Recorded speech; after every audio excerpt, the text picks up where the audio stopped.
ఇవాళ employment create చేస్తున్న 20 లక్షల మందికి ఉద్యోగ కల్పన లక్ష్యంగా పెట్టుకున్నాం. ఇప్పుడు దగ్గర ఒక 5 లక్షల మందికి మనకి జాబ్స్ కూడా క్రియేట్ చేసుకోవడం జరుగుతుంది. కొత్త కంపెనీలు వస్తున్నాయి. కొత్త కంపెనీలు వస్తా ఉన్న ఎంప్లాయ్మెంట్ అవన్నీ కూడా కన్స్ట్రక్షన్ లో రావడానికి ఇంకా 1-2 సంవత్సరాలు పట్టేది ఉంది.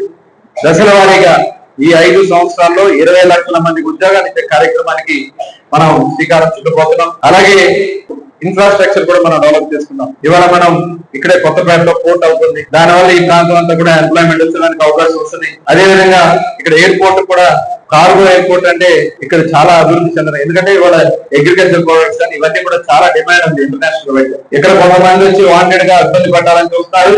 మనం కూడా ఎడ్యుకేట్ చేయాలి. ఆ గ్రామాలకు వెళ్ళి వాళ్ళని కూడా మనం ఎడ్యుకేట్ చేసి ఇవాళ అలాంటి రావడం వల్ల ఎంత అభివృద్ధి చెందుతుందని చూడాలి. ఇప్పుడు సింగపూర్ చూడండి, అక్కడ ఉన్నటువంటి కనెక్టివిటీ చిన్న దేశం, మొత్తం శ్రీకాకుళం జిల్లా అంతా కూడా ఉండదు. కానీ ఇవాళ ఆ దేశం ప్రపంచంలో ఒక కమర్షియల్ పరంగా గానీ రెవెన్యూ పరంగా గానీ చాలా ముందుంది సింగపూర్. కేవలం ఎందువల్ల వాళ్ళు ఏర్పాటు చేస్తున్నటువంటి ట్రాన్స్పోర్ట్స్ విధానం వల్ల. అటు పోర్ట్స్ గానీ, ఎయిర్పోర్ట్స్ గానీ ఒక ఫైనాన్షియల్ హబ్ కింద ఇవాళ ప్రపంచానికే ఫైనాన్షియల్ హబ్ కింద సింగపూర్ తయారైంది. డెఫినెట్ గా ఆ రకంగా మనం కూడా ప్రజలకి ఎడ్యుకేట్ చేయండి. ఇవాళ మనకి మంచి ఎంపీ ఉన్నారు మీకు, వారి నాయకత్వంలో ఇక్కడ త్వరలో ఖచ్చితంగా ఎయిర్పోర్ట్ అనేది పూర్తి స్థాయిలో నిర్మాణం జరిగితే జరగబోయే అభివృద్ధి ఎలా ఉండదో, ఎందుకంటే ఆయన ఏవియేషన్ మినిస్టర్ కాబట్టి డెఫినెట్ గా మంచి అవకాశాలు మనకు వస్తాయి. దయచేసి మీరు అందరూ కూడా ఇవన్నీ కూడా ప్రజల్లో తీసుకెళ్లి మనం ఏ రకంగా రాష్ట్ర అభివృద్ధితో పాటు కార్యకర్తల సంక్షేమం కూడా ఇవాళ పెద్ద ఎత్తున ఇవ్వడం జరుగుతుంది. కార్యకర్తలు కూడా ఎంఎస్ఎంఈ స్కీమ్స్ ఉన్నాయి. మీరు కూడా మన పిల్లల్ని ఆ ఎంఎస్ఎంఈ స్కీమ్స్ లో పెట్టించి లోన్లు పెట్టించుకుని మంచి యూనిట్లు పెట్టడానికి మంచి అవకాశాలు వస్తాయి. ప్రతి నియోజకవర్గంలో కూడా ఒక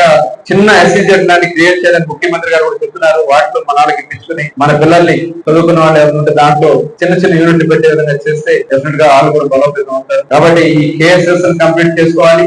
అలాగే ఈ ప్రోగ్రామ్ ప్రతి ఇంటికి కూడా టచ్ చేయాలి. దగ్గర 72,000 ఇంటి ఇచ్చారు మీరు టార్గెట్. ఇప్పటికి 26,000 అయినట్టుంది, 29,000, 30,000 అయింది. అంటే ఇంకా మిగతా కూడా మనం పూర్తి చేయాల్సి ఇంకా 31st అన్నారు. కానీ మీరు అవకాశం ఉన్నంత వరకు అవి కంప్లీట్ చేసుకుని, ఎందుకంటే చేసిన మంచిని ప్రజల దగ్గర తీసుకెళ్దాం, మనకి ఇబ్బంది ఉంది.